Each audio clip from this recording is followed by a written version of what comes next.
Hi, everybody. Welcome to a CTO's Playbook webinar series. And tonight we'll be talking about critical developer hires under pressure. My name is Karen. I'm an engineering manager at OfficeIn, and I'll be your host for tonight. While we're waiting for a few people to join, feel free to grab a coffee or a glass of wine and settle in. And of course, we'd love to know where you're from. So in the chat at the right-hand side, please drop your name and where you're joining us from. And if you meet somebody in the chat tonight and you want to connect further, please feel free to drop your LinkedIn profile link as well. So let's just wait a bit and see who else joins us tonight.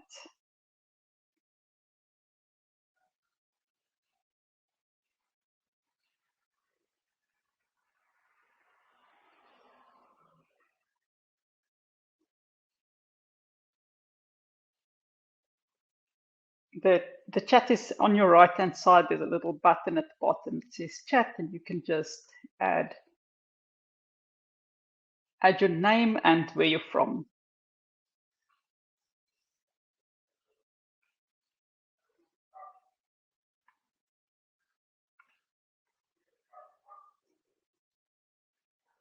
I see we've got somebody from George and from Stellenbosch. That's awesome. Okay, right. I think we're ready to start. Welcome again. If you just joined, I'm Corin, and I'll be hosting the webinar for tonight. So for those of you who don't know, OfficeIn is a developer talent marketplace, and we were founded in Cape Town, South Africa in 2016. We have since expanded to Middle Earth, which is GMT +2 across Africa and Europe. OfficeIn's marketplace helps over 2,000 companies in Africa and Europe hire curated software developers that are ready to find their next opportunity. Companies on OfficeIn can directly reach out to developers with upfront information like their tech stack, their salary, and their previous roles.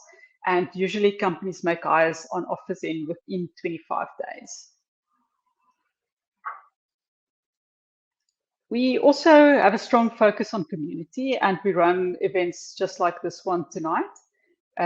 If you're hiring or you would like to browse the developers currently live on OfficeIn, simply hit the request free trial in the poll that's on your screen right now, and we'll send you a link to try OfficeIn.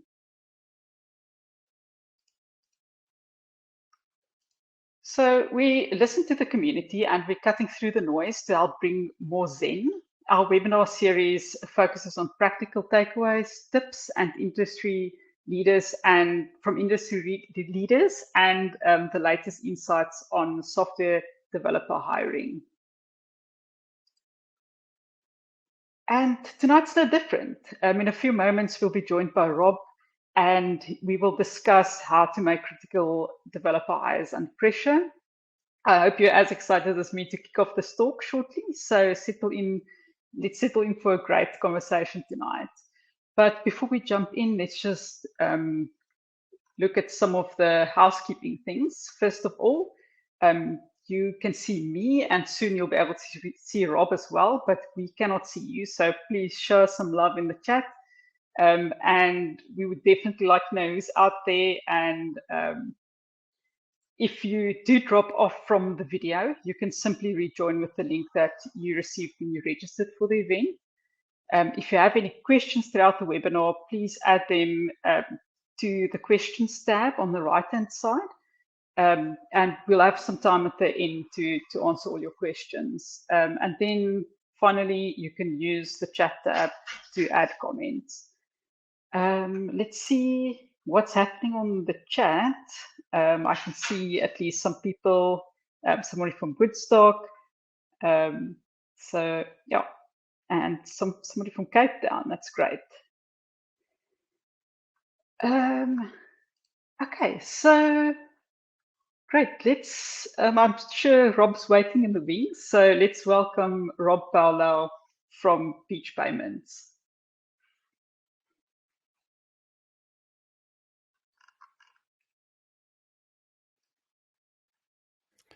Hello. Hi. How's it going? Hey, Rob. I think I said your surname incorrectly. It's Paulo. I hope I got it Fine. right. Since I was a kid, I've realized that I probably should have been born a soccer player or something with my name, running on the field and scoring goals. Cool. Awesome. But So, yes, Rob, thank you very much. yep, Yes. Thank you very please much for introduce having yourself. me over, and yes, having to get to talk about this topic. I think it's something that I'm quite excited to talk about. It's something that we've put a lot of time into, and there's been a lot of like internal learnings and a lot of experimentation and things that we've done at Peach that stayed local to us. But I think it's worthwhile sharing this because as a community, we all want to make the dev space a really good space to be in. So it's a good industry to be a part of. Yeah. All right. So yeah, I don't know. You said a brief intro. Yes, please. Cool. So yes, my name is Ruberto Paulo. I am currently the head of engineering at Peach Payments. I joined Peach in December of 2020, so coming on my third year now. Prior to Peach, I worked at Prodigy Finance, where we did student loans, where I sort of picked up some of the bug of managing people and trying to solve those sort of problems. And prior to that, I worked in compliance, so probably some of the most boring work. But yeah, it was very useful because throughout my career I've had to leverage some of that compliance. So I started in software engineering about when was it 2010? So that's coming up 13 years now, which doesn't seem like a long time, but if you think about the web in general, like the very first website was built in 1993, so it's somewhere in the middle between the very first website ever being made and where we sit today, which looking in retrospect makes me feel old, but it's it's not that long ago, I don't think. Yeah. Great. So yeah, that's Thanks, a little Rob. bit about me. So yeah, engineering background, doing a bit of front end, back end, DevOps, data, everything you can imagine under the sun. And then as of about, I think it's about 7 years ago now, transitioned into sort of the people side of things, trying to solve, how do we make a great experience for engineers? That's been some of the things I've been thinking about. Great. Thanks. So let's get stuck into tonight's topic. So obviously, since 2020, there's been so much change in the industry. We had 2020 where everybody was sort of rethinking how they work and why they are working. So we had the shift towards remote, and suddenly people can hire from all over the world. And also, then we had the tech boom, and after that, the tech bust. So things have changed a lot in just 3 years. What is your experience with how the landscape has changed?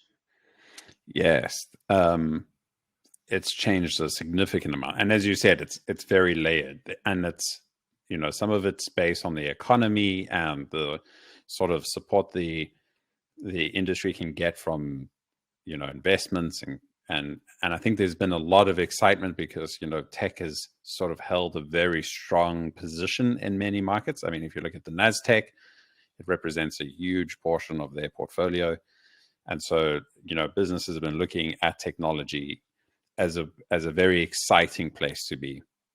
But we've also known that we're probably tiptoeing on a recession. We're seeing less investments in startups globally. We're seeing more and more startups closing. So it doesn't sound like the sort of utopian picture that we were envisioning when Bitcoin sort of became a big thing. We were all seeing these big changes happening, and people got very excited about what the future is going to be like. Where now it's a lot more of a cautious market.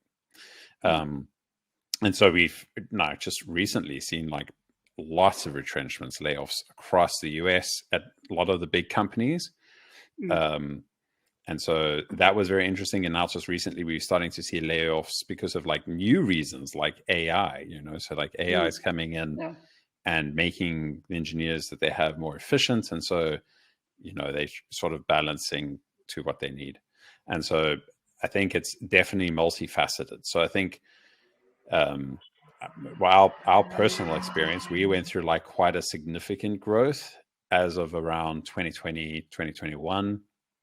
So we went from like a single engineer to close to 60 engineers in around that period. Wow. 2022, we dialed it right back down and we stopped and we said, okay, let's get the basics right. And now that we're at the end of 2023, we're slipping right back into that high growth phase again. And just in the space of just 2 years, we were seeing a lot of differences, right? So 2021 was very different to 2023. Yeah.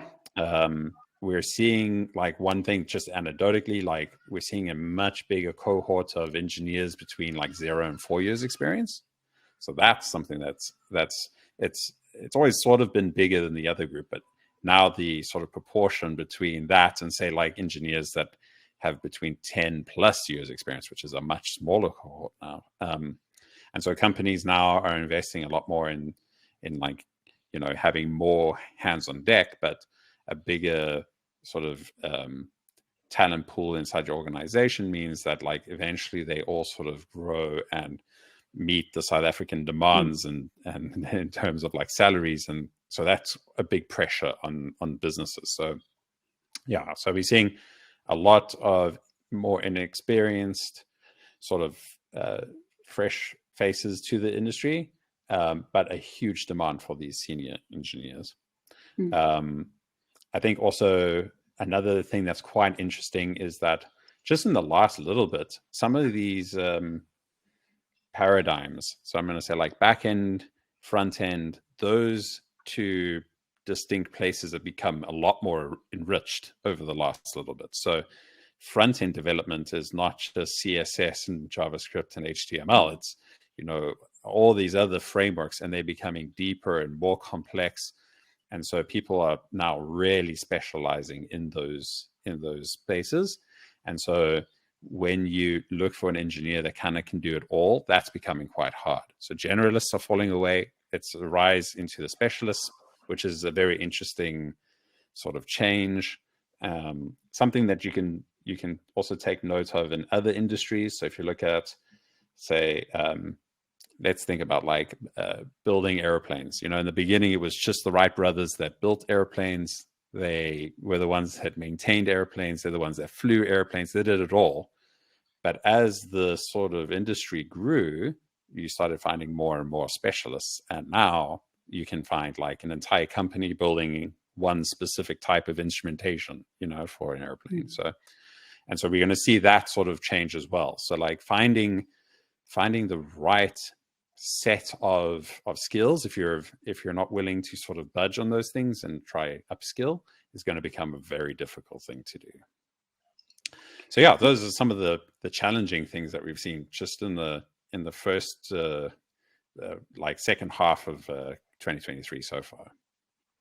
Okay, and so with the generalist falling away and you have to focus on specialists now, how does that change the way you approach hiring? It's a fantastic question. So we've had to like make very distinct, unique pathways for those engineers, right? So we have some components of our interview recruitment process being quite generic. So we have a screening call, and there we do a little bit of a sales pitch for the organization, and we talk about their sort of experience and aspirations in brief. But then immediately after that, from the next interview, they can look vastly different depending on the role. So like our back-end engineers have a different sort of series of questions, from junior, intermediate, and senior, to like our front-end engineers, to the data engineers, to the DevOps engineers. They all have like a very unique flow. So and what we've done is collaborated very closely with engineers in those roles to improve on those interviews. It does make it a little challenging because we want those folks to sort of assess. And so what we have done is set up almost like a scoring matrix to help people assess. So if they're stepping in, somebody's sick, as they ask a question, we can sort of describe, this is what you're looking for in terms of like a good response. And this is something that may be an indicator that they may be a little bit more junior. So setting up and making sure that your recruitment process is quite specific to the role will help a lot when it comes to finding folks with very diverse sets of skills. Yeah. Okay. And then with these market changes, how have your role changed throughout this process? That's a great question. So when I arrived at Peach, we didn't even have an HR team. So I kind of was told, build a team. And I was like, wow, okay, cool. Let's figure out how to do that. And then I realized just quickly how we had access to OfferZen. So I mean, it went on OfferZen. Oh, that looks like a great candidate. And I just wrote like a little message. You look like a great person that would join our team. Let's have a chat. And they were like, cool, yeah. And so I had the first conversation, but then I was immediately like, okay, now that we've had the first interview, like, what is the comms that I sent? We didn't have any standard comms. We didn't have a process. We didn't have questions. We didn't have assessment rubric. And it hit me like almost like a ton of bricks. Like all of a sudden, like, well, no one's here building that for me. So I had to start from the scratch. And so my time was probably 65% split just doing interviews, queuing up interviews, writing responses, trying to put together questions. And then the company hired Ruth, who's our head of HR, and she saved me. So she came in and she immediately became a good partner. And so one of the things that we sort of immediately came to realize is that having established really good relationships with like teams like HR in this, because it should be a shared responsibility. And we both take ownership here. So they're sort of representing the business and the culture that we sort of want to bring in. And we're looking sort of for like a really good fit that's going to be able to help us, find the right solutions to the problems that we're going to have. And so like a big part of this, and disclaimer, like I'm talking as if I've done quite a lot, and I'm sure I've like been around in a lot of the conversations, but eventually this thing needed to be owned by like an organization much bigger than myself. So what we did is we ended up just asking a lot of like really good questions to the folks that were building these programs. So it was myself and then the engineering managers when we got a little bit bigger. So I hired some managers that helped the various teams, and they represent our hiring managers. And then they work very closely with HR. So I'm right now sort of like in the gardening phase of the interview process. So we've established really good practices and process.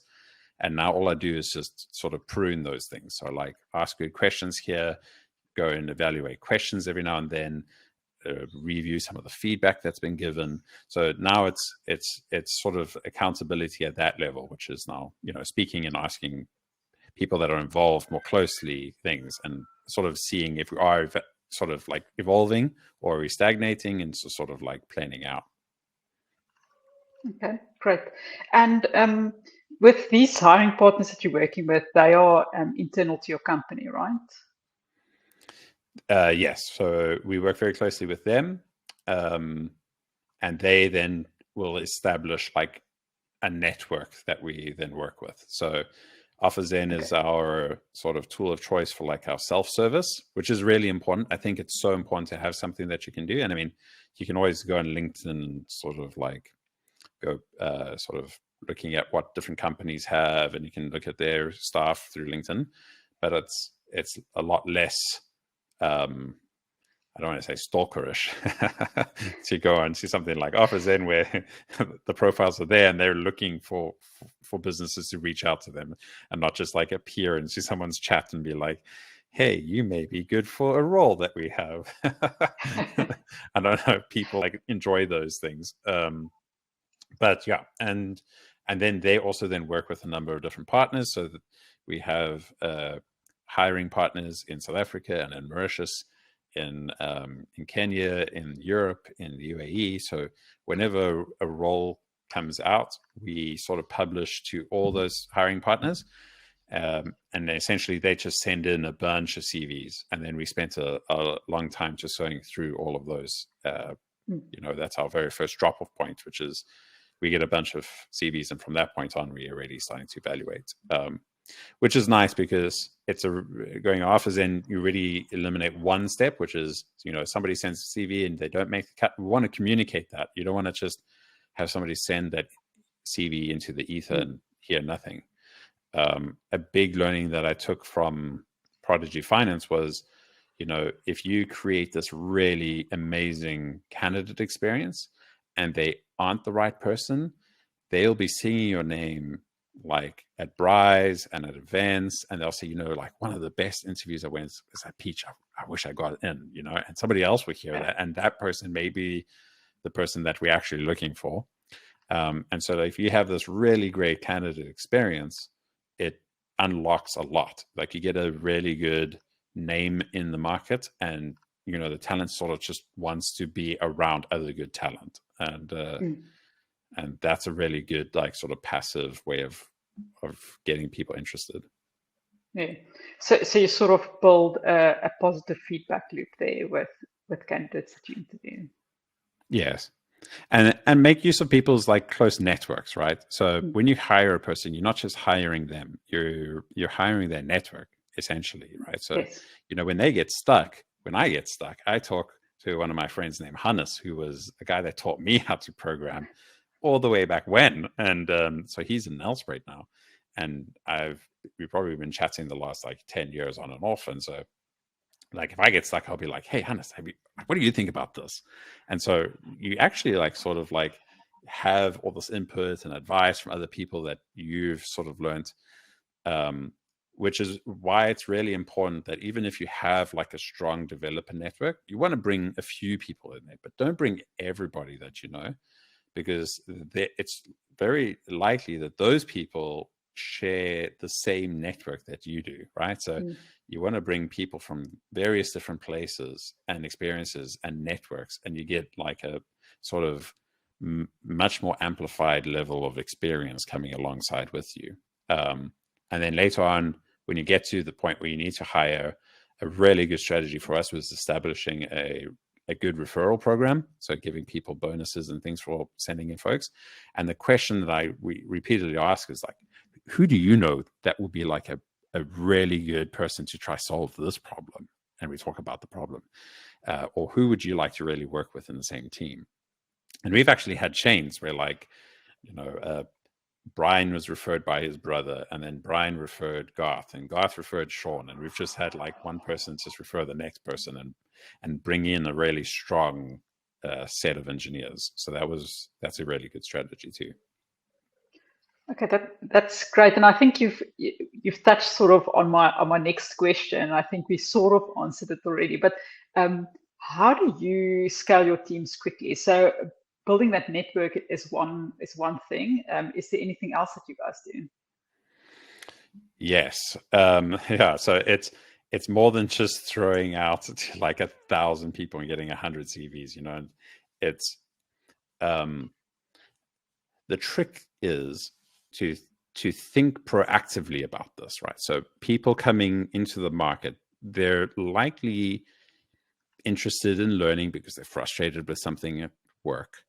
So I remember reading, there was a report by McKinsey and Company. So they do a lot of these sort of studies. I think it's from 2022, and they talked about why people leave businesses. I remember very clearly, I think the very first one was career development and sort of advancements inside the company. And so, like, people are often trying to move because, they've gone through several reviews and they're trying to get a promotion, and they work on their progression frameworks or whatever it is. And the company is just being very hard and trying to promote them and give them more money. they create these layers of friction of that growth, right? And so then people start looking for like a new role, or they will look for something else. So when you go into the market and you start looking for people, I looked at that report. So I think it was like career development. There was meaningful work, total compensation. There was like unsustainable work expectations, no flexibility at work. There was uncaring, unspying leaders. There's a whole bunch of these things that it could possibly be. So when you go into an interview and you're trying to find a good candidate, right? Because as much as we're sussing them out, they're sussing us out. And so we want to be able to paint in the minds of that person when they sit there that we're thinking about the top reasons why people leave without going through the list, right? So we'll speak about like the programs that we have in terms of development and sort of advancement. We'll talk about, how we proactively will review your salaries and adjust according to the market every year. We try to do that. We look at the data that the Offers and State of the Nation report gives us, and we try compare and see where are we. We talk about like the people programs that we've developed as leaders in Peach. Like, how do we try like care for you and like inspire you and motivate and mentor you.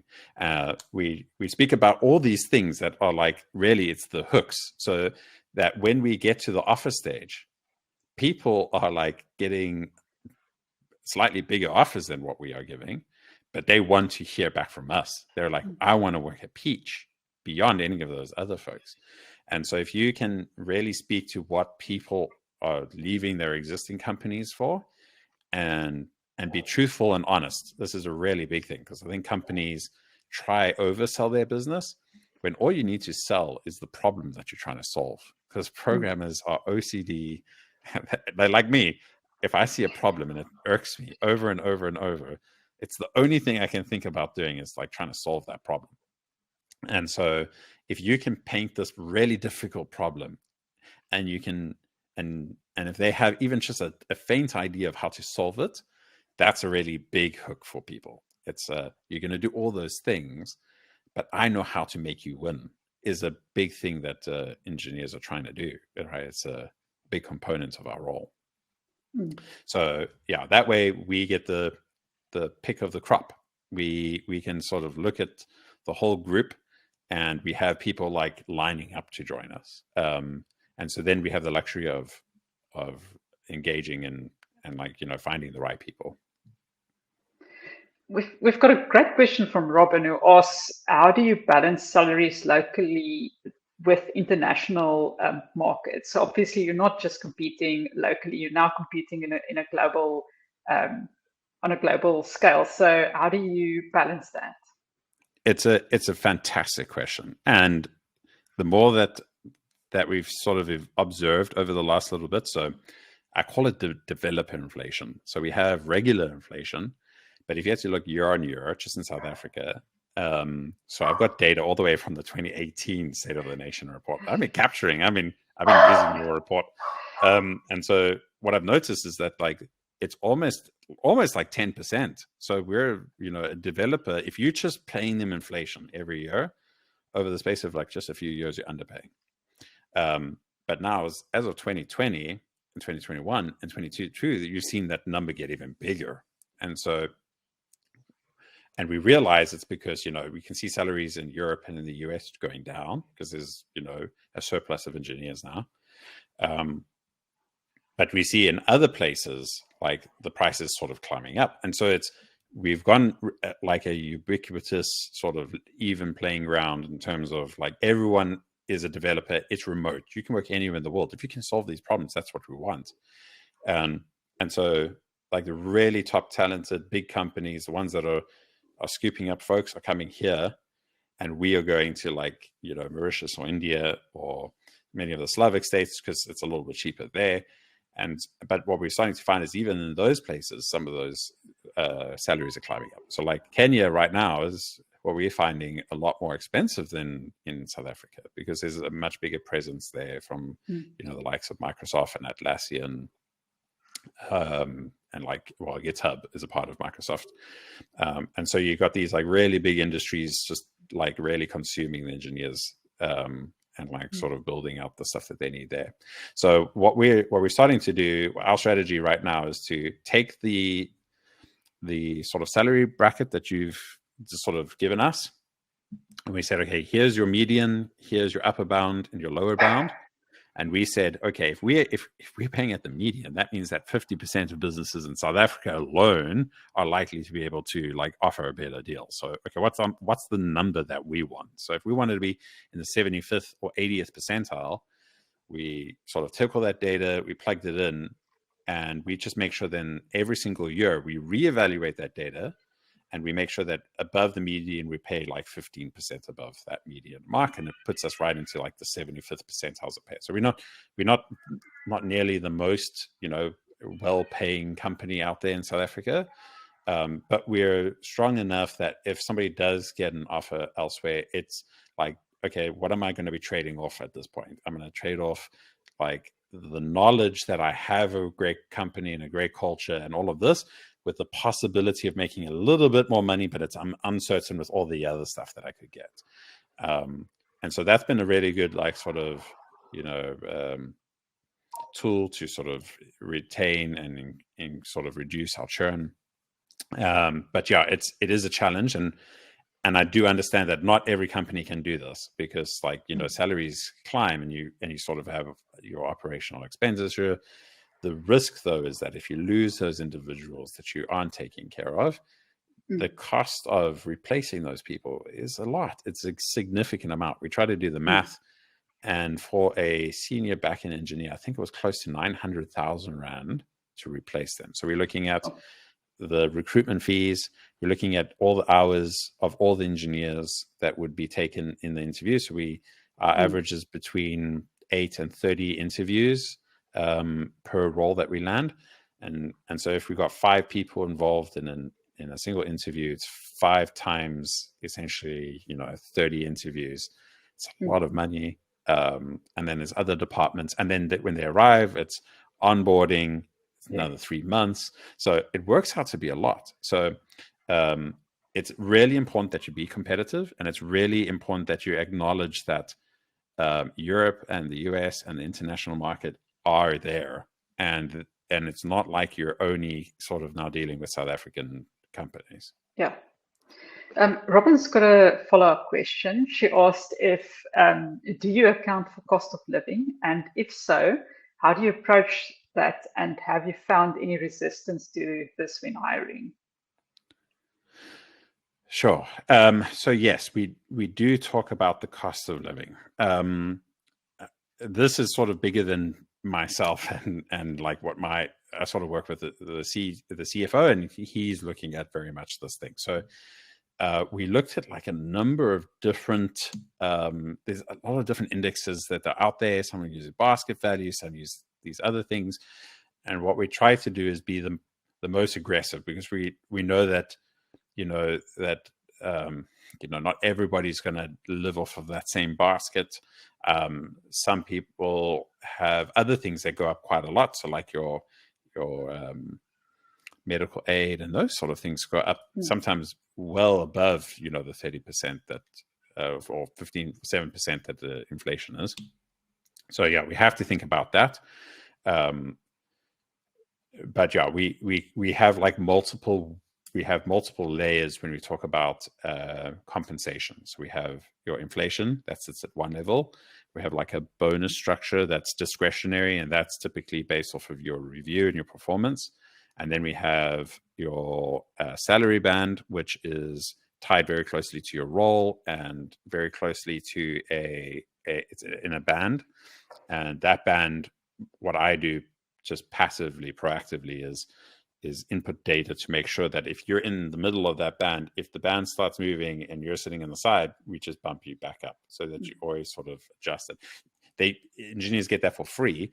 If they would like to like get a new role and they put you in a whole new band, then we would obviously make an adjustment for that. So we think about compensation, and it's a multi-layered thing. So it's not just like a one-time thing that your salary can change. It can adjust as we go.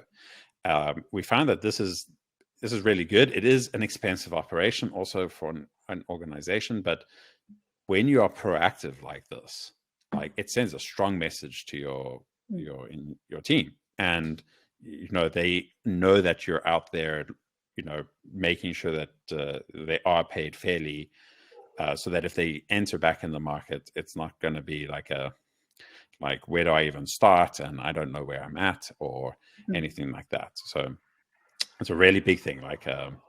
Sorry, I'm talking a lot on this topic, but it's an important thing.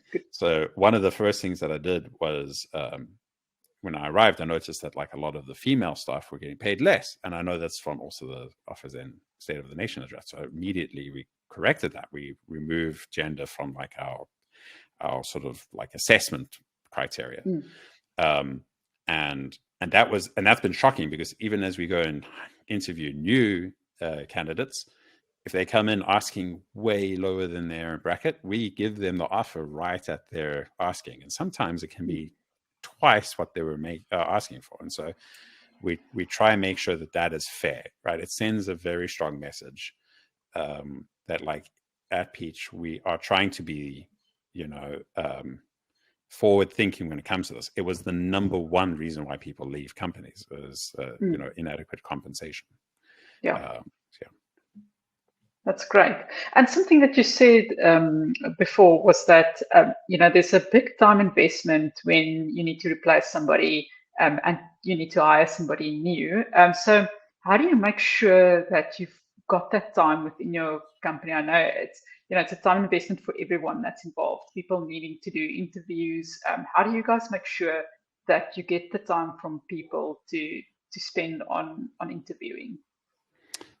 Also a fantastic question. So we've sort of set in terms of priority, almost if we think about it as if you have your, I don't know, many companies will have different names for this. We call it the war room, which is there's a severe 1-level bug or something that's gone down and our systems are greatly impacted. So everyone stops what they're doing and we'll try to solve it. So that's our highest category of incident that will reprioritize everyone's work. Our message is quite strong that right underneath that is hiring. So if you get a sort of interview in your calendar and it's crossing another session, you can write to the folks that are in that other session, say, listen, I've been scheduled for an interview, and everyone knows that's an agreement. Interviews, candidates and their experience comes first. Okay, great. We'll reshape that other session. So that's sort of the approach. It is also a big one because it's a culture shift that you sort of have to introduce, and everyone has to share that sentiment. But for the most part, when you put those candidates first, it also sends a strong message to the employees, right? That the candidate experience, that people at Peach are very important. And so it's a big thing. We make sure that on that ticket you get all the information. You have the person's profile, you have a link to where you're going to put your feedback. We've now just recently started talking about this idea of having SLAs within our processes, right? So if you do an interview, there's almost an expectation that immediately afterwards you're going to be filling it out. So don't just set up a meeting right after that other one, because you may then slip behind. So we create that full sort of experience for the person that's interviewing to know exactly what is expected of them, and sort of everyone around them knows this is the sort of priority of this type of thing. Because if we land the right person, it has such a positive impact. So we want to make sure that people take it like a very serious thing. Okay.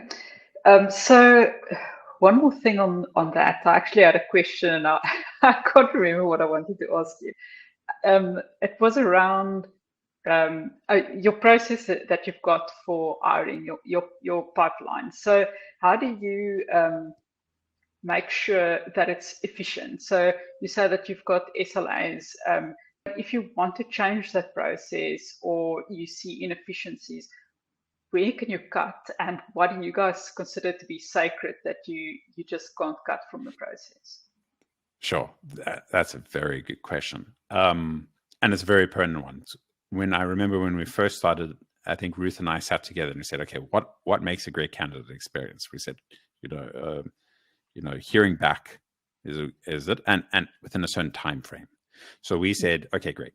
And another big thing is not to just assume that after the first meeting that this person wants to go through the next like 3 or 4 meetings. So our very first screening is very much let's walk you around the factory. We'll show you how the sausages are made behind the curtains. We'll tell you all the good things and all the bad things. We'll explain the stack and all of the stuff. And we say, this is what's your opportunity. And then we say, sleep on it.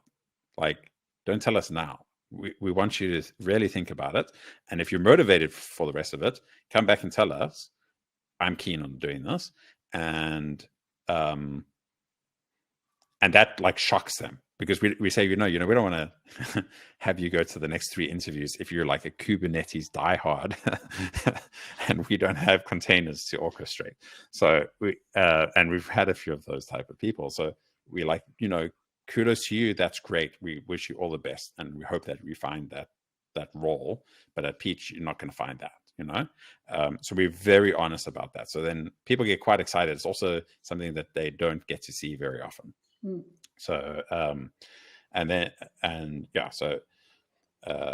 that's the one thing. We try to be like completely candid with the candidates. We try to make sure that they're the ones that feel like they're in the driving seat. We'll use terms like, this needs to be right for you. You're the one that needs to make the decision to know whether this is the right thing for you or not. So yeah, once they've started on that journey, we say from that point till when you get an offer should be 7 days. So that's the number that we've sort of done some research on, and we said we have 7 days to sort of queue up the interviews and then to have it on. That's what, and we'll make that contract known to the candidate. This is what you can expect from us, but we want to give you the freedom to say, okay, I want my first interview to be here, and I want the next interview to be over here. So if you wanted to be stretched, that's fine. But this is what we're aiming at. And if you can't make it, that's fine. We'll always be accommodating, So we set that agreement with them. And then we really strive to make sure that those things are kept. And I'll be honest, like we haven't always been able to hit that right, get the 7 days, maybe a little bit longer, depending on how many people we have in the funnel at once. So like right now we have 14 active roles. So that's quite a number. And so we have multiple departments and multiple lanes hiring. So we want to make sure that it's still like rock solid. So sometimes what we'll do is slow down some of the processes. Sometimes we'll combine technical interviews into one session. Sometimes we'll do back-to-backs, and instead of doing an hour and an hour, we'll do like 45 minutes. So we've made those sessions a bit like Lego blocks, and internal to each session. So we have quite good documentation around this. So you'll have, like, say, for instance, your technical interview one for a backend engineer. It will have these questions to ask for your icebreakers. It will have example questions for simple tasks, medium tasks, harder tasks, and then what to look for, what to ask for. So a lot of the time we don't ask them to solve the problem, but we're looking for interesting things. Like we'll give them additional requirements, and we try and make it like as real to work would be. But then they can sort of adjust, and they say, oh, we got 45 minutes. Let's do only this for a little bit. Let's ask just one intermediate question. So we make it quite configurable so that the people that are being tasked with doing this thing, okay, cool, I'm in this meeting. How do we want to build up this meeting? Here's all the different components of it. How long do you want to sit with each of these things? And then, how much time do you want to give to the candidate to ask us questions? So we make it quite flexible, but we adjust that. But everybody involved knows, like, that's the goal that we're striving for.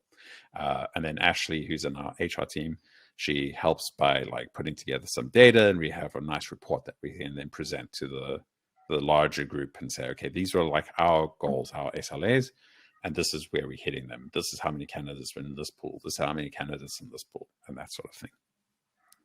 Okay, that's a great approach, because I think like in 2021, when the market was really hot and you found a great candidate, you had to move really fast. I think then 7 days would have been tough, because if you find a great candidate, they're off the market pretty quickly. So it's a great way to sort of configure things as you go along. That's right. So like even right now, if you're hiring anybody in Europe, like 7 days is extremely long. It's very, very long. You're lucky if you get 5 days. So you have to be able to move very quickly with certain candidates. Yeah.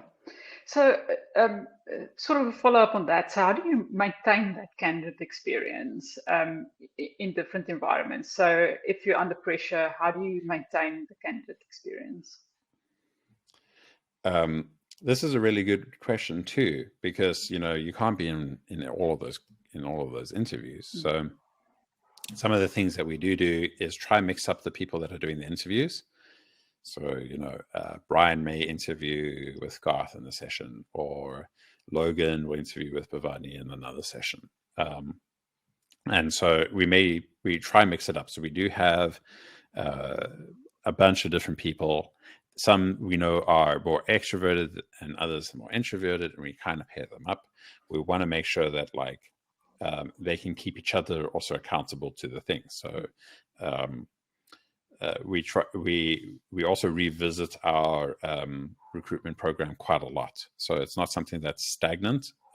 We actually have a recruitment guild for a long time. It runs monthly. It's a platform for us to test each other. So we all say, oh, I've got a really cool question. What do we think about this one? We try to take our questions and make them more sort of related to Peach and the problems that we're trying to solve, so that as a person solving it, they get a sense as to the type of questions that you may be solving. So it's not like fizz buzz or something like that. So we constantly revisit it. We constantly scrutinize the process. How can we do better? It's a ever evolving thing. Yeah. Something we did at OfferZen for testing out our process is that we interviewed some of our friends, so people that we're not familiar with. So sometimes when you interview people that is in your team, it's a bit difficult because you know that person well, whereas when you're in a real situation, you don't know that person. So what we did is we got some people from our network and just interviewed them, and I think that actually worked quite well. That's actually such a cool suggestion. I'm stealing that. I'm writing it down. So for you, what do you think is the most important factors to create a good candidate experience? I think the big one, I've spoken to this a little bit, is honesty. So that for us is a really, really big one, because people can tell. You need to be. I think a lot of us, we think it's like a super formal thing. It has to go through the structure, ask these questions. I've even seen people just reading the questions, as you go through the interview. So it needs to be genuine. People align with that, but you have to be honest with them. So I've been in interviews where they've said things like, oh, it's a brand new product. There's no technical debt. There's no, you don't have to worry about any of that stuff. No legacy code.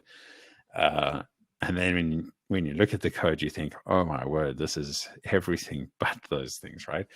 And so, and then you end up oh, you kind of pulled the wool over my eyes. I don't really like that. You kind of feel a little bit sour, they're just saying things to get me in. People are a lot more willing and open when you say, okay, so we've got the system. We know that it's a bit behind in some of the stuff, but we're looking for people that have a strong opinion about standards, and they want things to look a really good way to help us also align where we want. And I think that's a strong message, because even in your company now, where you may be, you have that license to make those changes, but how often do you get to exercise that license? Probably not as much as you would think, right? How much technical debt do you really get to? We try and make sure that you can live to those things. So when we say we're hiring you to help us do these things, they get to do those things. So the candidate experience translates very strongly into like what we're trying to do at the other side. We try and make sure that we are very prompt. We do make use of a couple different tools that make it easier. So like some things that we found, like one of the things that we said is we wanted to be as close to reality as possible. So let's say to the candidates, you can use your whatever IDE, you can use Slack, Stack Overflow, you can use ChatGPT. Whatever it is that you would normally use to try to solve these problems, use them, like feel free, like we're not going to mark you down. And no one will take you up on that offer. Everyone thinks it's like bait, right? So I think like making sure that you have really good tools to get that feedback. So like we were using we've used Greenhouse before, something like that. They call them a application tracking system, ASTs, ATSs, sorry. They very good tools. So like gathering that information.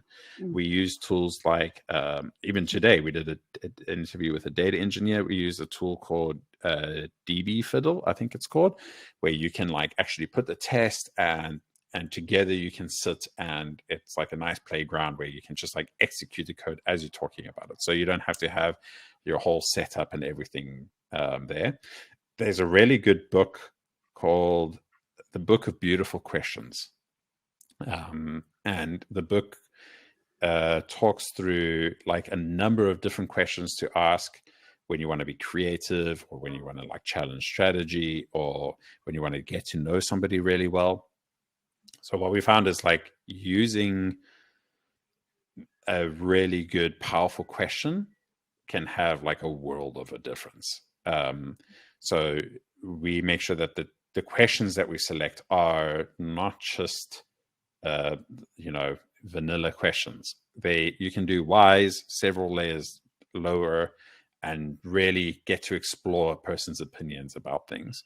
So there's a lot of things like that can really, really help. So some of it's tool related, some of it is like strategy, but there's a lot of things that you can do to make yourself stand out, right? And not just just ask the same vanilla question over and over, and you're like, oh, I'm going to reverse a binary tree now, and how to do that. You kind of have the applicants going, automatically. You put them on the spot and you have them like think and challenge themselves, and be free and natural. It's a big thing. Yeah, I think this also goes into a question that Andre asked about using assessment platform to assess skills, and for me at least, I don't like to do that, because that technical interview is part of getting to know the interviewer. So and the interviewee. So it's building that relationship. What's your experience with that?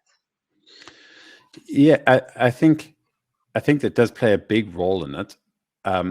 We have been bitten. So I'll tell you, when we first started, that's why I thought like that was the thing that also irked me, which was, it's who cares if you're really motivated, you'll be able to go and find the language and be able to do it. So the first couple interviews, this is me being transparent, we didn't even do any technical assessments, but we did stump our feet. We did find some people that were like, coasting and not really like contributing, and they were like really good and could talk about things, but they were really struggling to contribute and actually put those things in action.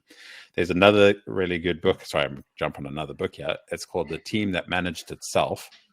At the back of the book, they talk about this really interesting idea where, like, when you talk about the customers that you're trying to service, we build these personas, right? This will be like, Jimmy doesn't have much money, Sophie is starting a new business, or whatever, and in the back of the book, they suggest what you do is you build the persona around the candidate that you would most want to have join the team. So you can do like Jane does SQL or whatever, and that could be your SQL engineer that you're trying to find. And you write down the type of person you'd like to have there, the type of skill sets, the type of things that they're interested in. and you create this like persona that people can resonate with, and when they go and interview, they can try find similar people.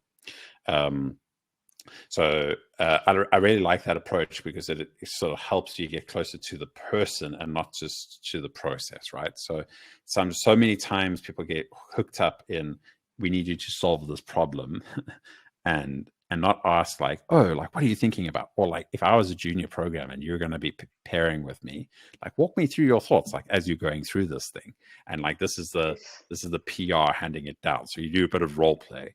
And then you just kind of sit there wide-eyed, pretend that you don't know what's going on. And like, that simulates like, oh, this is how we solve this problem. And you're not actually, like, whether they type it or they can just explain it out to you, that's what you're looking for. And so like, technical question can put you into that mindset where like engineers live frequently, but you don't have to make it all about the code or all about the solve. Yeah. Okay, so we're almost coming up on time. You won't believe it, but we've got a last question from an audience member. Adolf asks, has recent developments in AI shifted your demand for engineers? And has the application thereof been taken into account when assessing candidates? Great questions. So we are going to be making use of those technologies. I mean, I think people are already making use of ChatGPT in many different ways.